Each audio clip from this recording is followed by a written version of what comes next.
The scent of oil paint and turpentine filled my tiny studio apartment as I stared at the eviction notice taped to my door. 3 months behind on rent. The irony wasn't lost on me. This notice arrived the same day my piece sold for $2.8 million at a private auction in Geneva. Not that my mother would ever know that.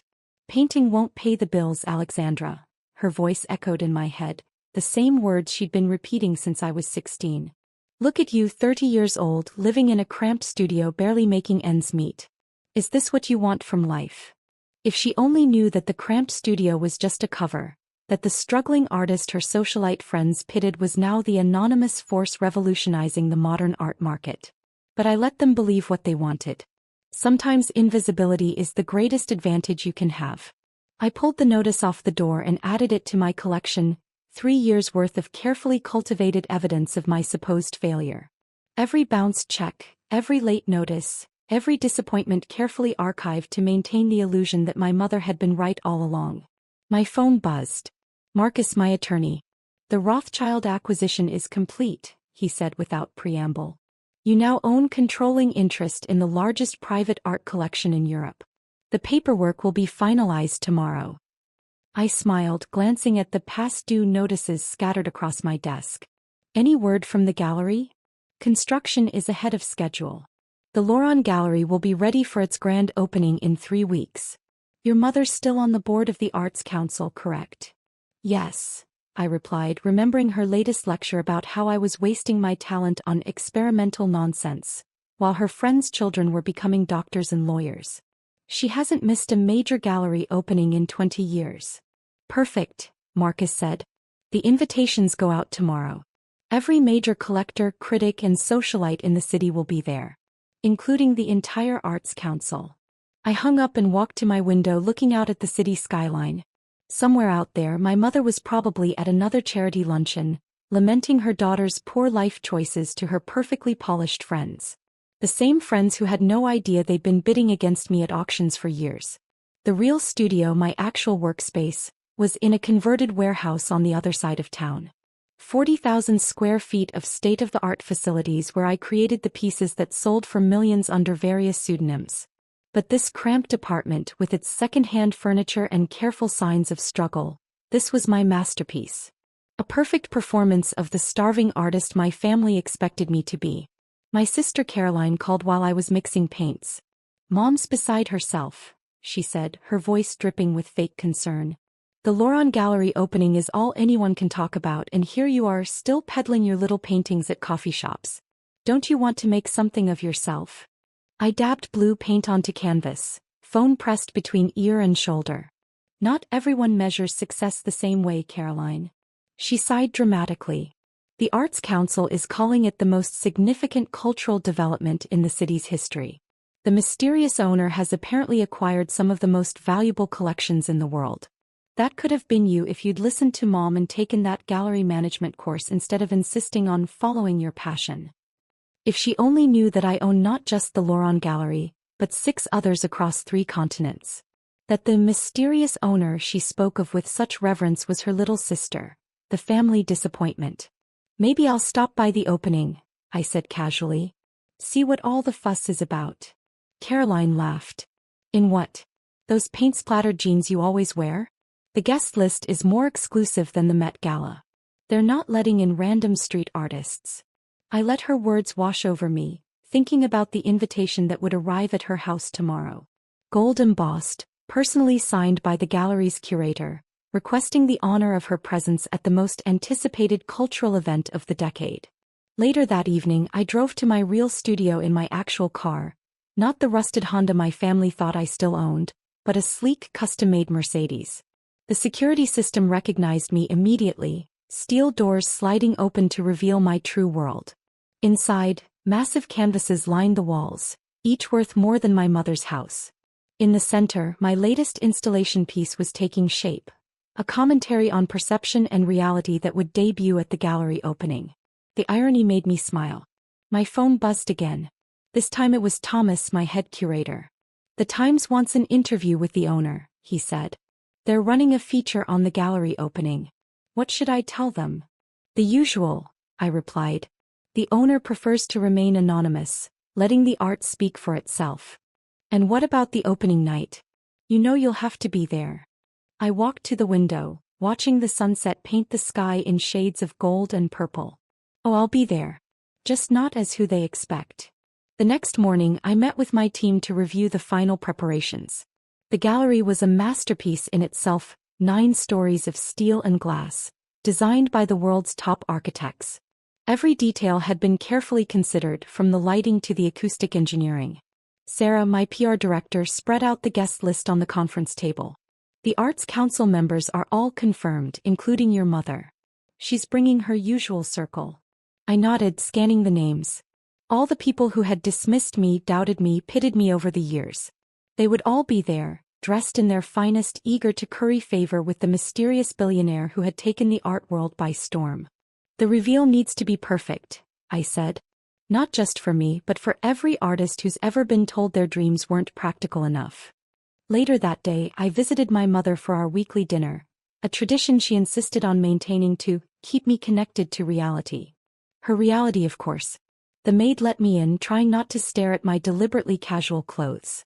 In the dining room, my mother sat at the head of the table, perfectly coiffed as always. Alexandra, she said, disapproval evident in her tone. Couldn't you have dressed properly for dinner? I took my usual seat, the one furthest from her. Sorry, Mom. Been painting all day. She pressed her lips together. Yes, well.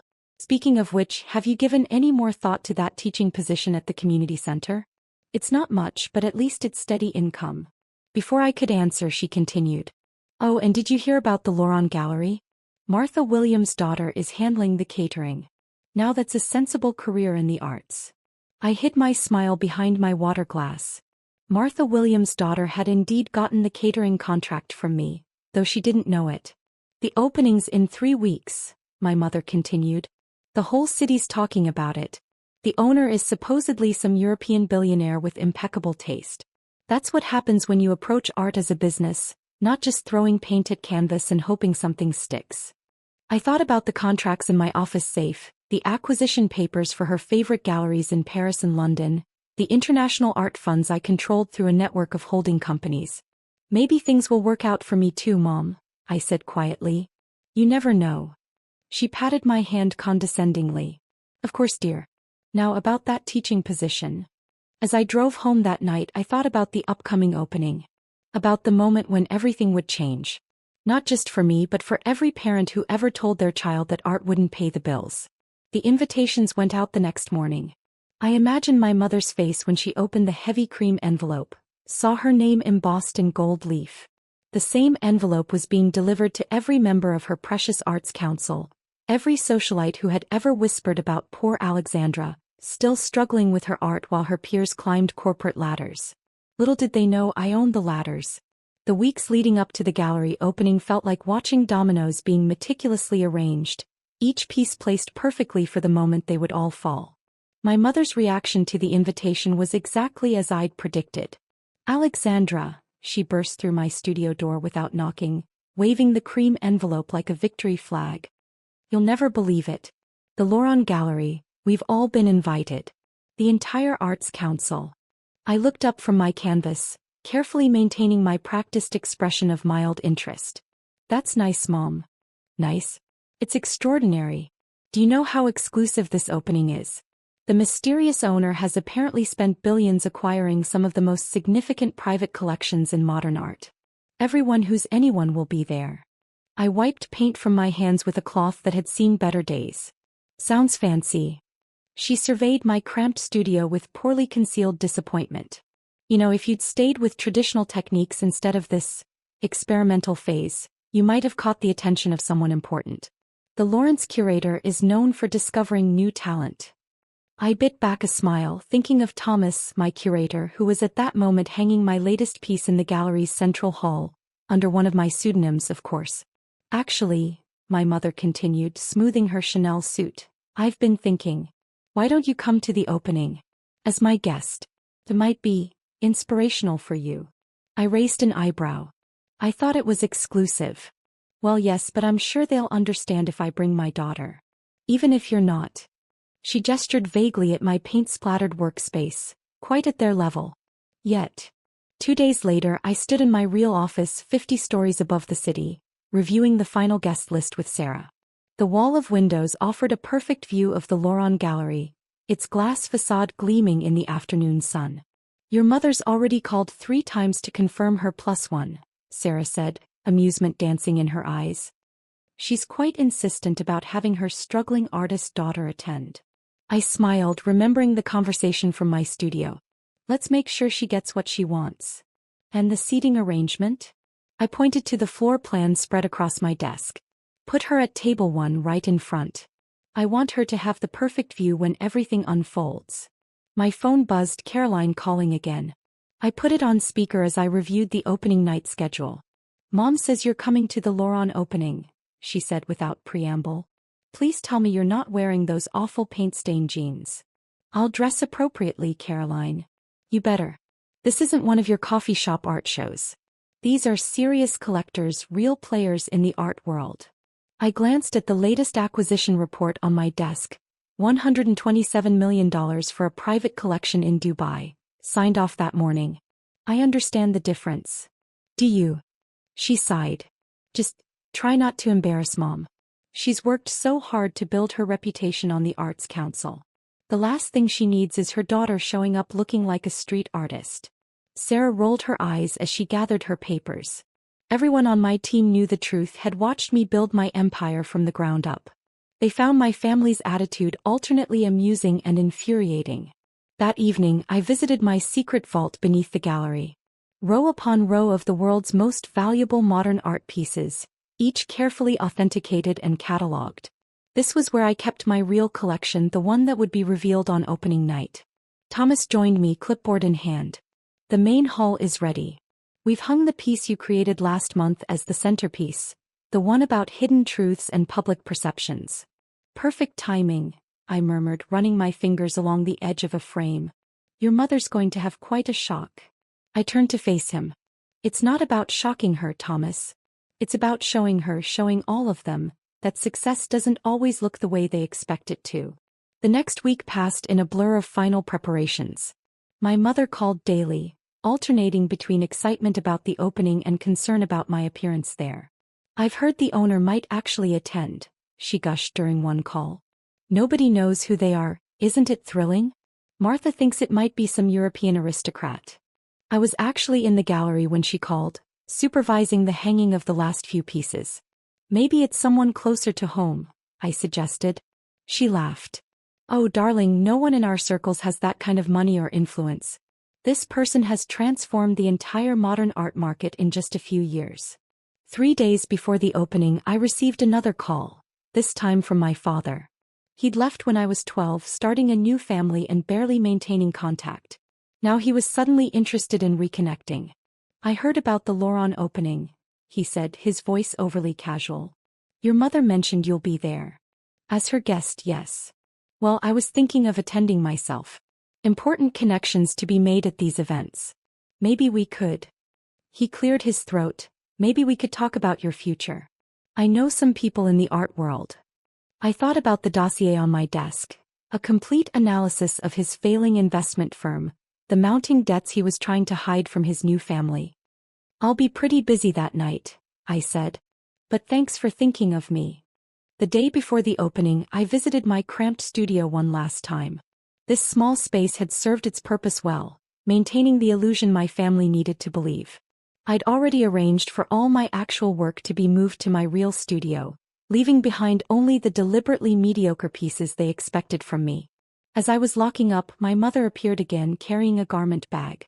I brought you something to wear tomorrow night, she said, hanging the bag on my door.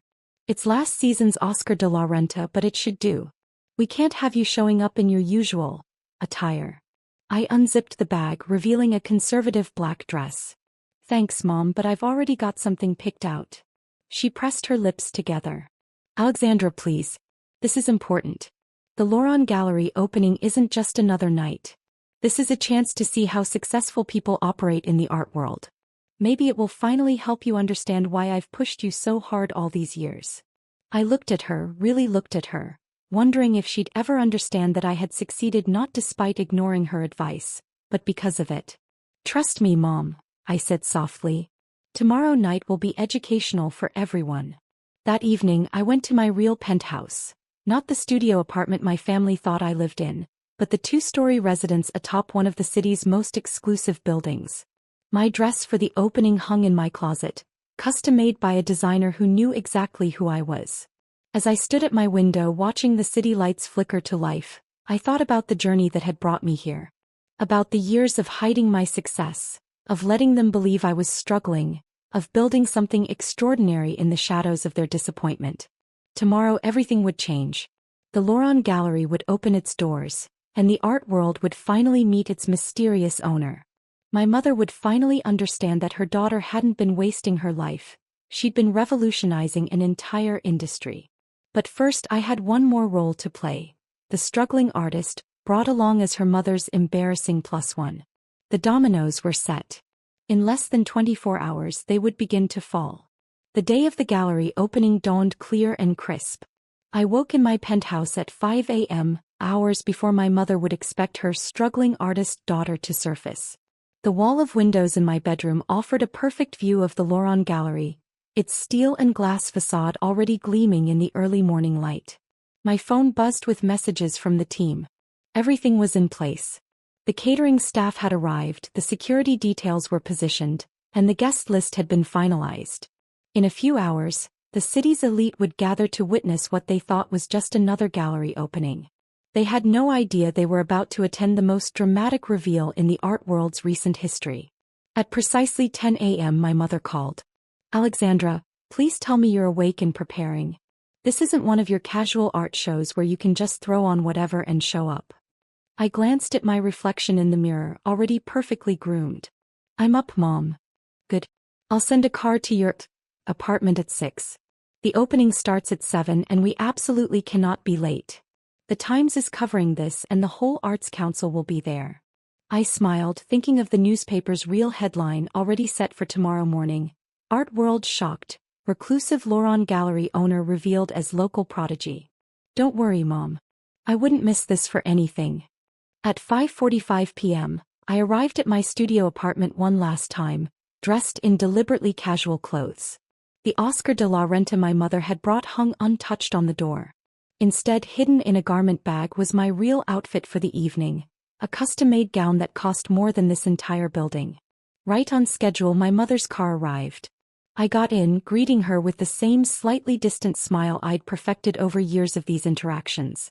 "Oh, Alexandra," she sighed, eyeing my appearance. "Please tell me that's not what you're wearing." I patted the garment bag beside me. "I'll change at the gallery." She pressed her lips together but said nothing. The drive was filled with her nervous chatter about who would be there, which critics were attending, how much influence the mysterious owner wielded in the art world. We pulled up to the Loron Gallery at 6:30 p.m. The building rose before us like a crystal palace, its 9 stories of artfully engineered glass and steel glowing from within. A red carpet led to the entrance where photographers were already gathering. "Remember," my mother whispered as we stepped out, "try to be discreet. These people are very important in the art world." If she only knew that most of them worked for me. Inside, I excused myself to change, making my way to the private elevator that would take me to my office suite at the top of the building. Thomas was waiting. "Everything's ready," he said, handing me a tablet showing security feeds from throughout the gallery. "Your mother's been seated at table 1 as requested. Your sister just arrived with her husband and your father's trying to network with anyone who'll listen." I nodded, slipping out of my casual clothes and into the gown, a masterpiece of midnight blue silk and subtle crystalline details that had been crafted specifically for this moment. "The reveal is set for 8:30, Thomas continued. "After the initial reception and just before dinner. Your speech is loaded on the teleprompter, though I doubt you'll need it." I checked my reflection one final time. Gone was any trace of the struggling artist they thought they knew. In her place stood someone else entirely, the woman who had quietly transformed the modern art world. "Is the main hall ready?" Thomas smiled. "Your piece is in place. It's quite a statement." At 7:30 I watched from above as the gallery filled with guests. My mother held court at her table, clearly relishing her position of perceived importance. Caroline worked the room, dropping names and trying to connect with influential figures who, unknowingly, all reported to me. The initial presentations began at 8 o'clock, a series of carefully orchestrated speeches about the gallery's vision and impact on the art world. I could see my mother beaming as her friends whispered and pointed at various pieces, all while wondering about my conspicuous absence. Finally, at 8:25, Thomas took the stage. "Ladies and gentlemen, thank you for joining us on this historic evening. As you know, the Loron Gallery has transformed the modern art landscape under the guidance of a visionary collector and artist who until now has chosen to remain anonymous." The room hushed. I stepped into the private elevator that would take me to the main floor. Tonight that changes. Tonight we finally introduce you to the person who has not only created this space but has also become one of the most influential figures in contemporary art. I could see my mother leaning forward in her seat, probably already composing the social media posts she'd make about being present for this moment. The elevator doors opened silently behind the stage. "Please welcome," Thomas continued, "the owner and creative director of the Loron Gallery, and the artist behind many of our most celebrated works." I stepped out into the spotlight. "Alexandra Loron." The silence was absolute. Then came the gasps, the murmurs, the sound of glass shattering as my mother's champagne flute slipped from her hand. I walked to the microphone, my heels clicking against the marble floor. "Good evening, everyone. Welcome to my gallery." The look on my mother's face was indescribable, a mixture of shock, disbelief, and dawning comprehension.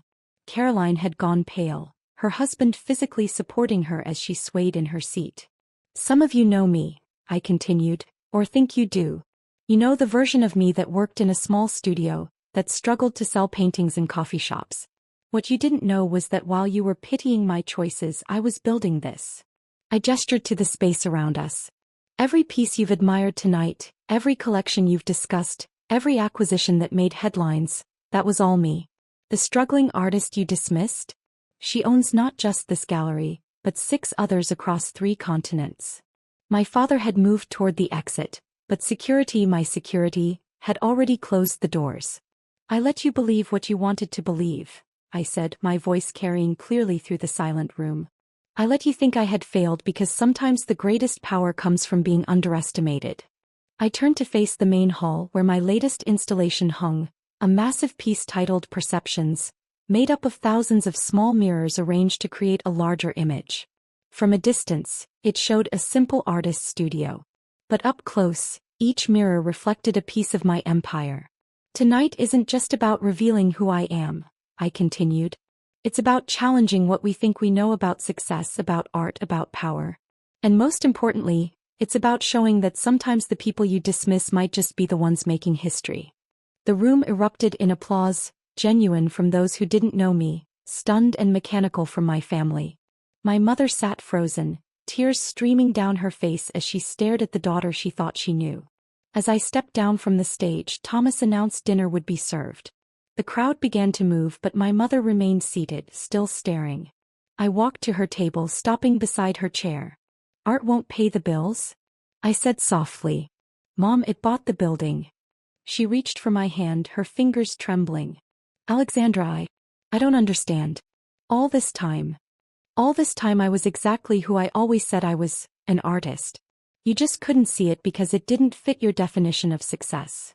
The rest of the evening passed in a blur of congratulations, interviews, and watching my family try to process their new reality. Caroline attempted to explain to anyone who would listen that she'd always supported my art. My father tried desperately to schedule a meeting about family investment opportunities. But my mother just sat there, staring at the empire her daughter had built while she wasn't looking. As the night wound down, I found myself back in my office suite, looking out over the city. Thomas joined me, holding 2 glasses of champagne. "Quite a night," he said, handing me one. I nodded, thinking of all the moments that had led here, every dismissive comment, every pitying look, every time they tried to make me doubt my path. "You know what the best part is?" I said, watching the city lights twinkle below. "Tomorrow they'll all finally understand that success doesn't always look the way they expect it to. And maybe, just maybe, some other artist out there will hear this story and realize they don't need anyone's permission to build something extraordinary." The Loron Gallery still stands as a testament to that truth. My mother? She finally got her wish. Her daughter's art is hanging in all the best galleries. After all, I own them.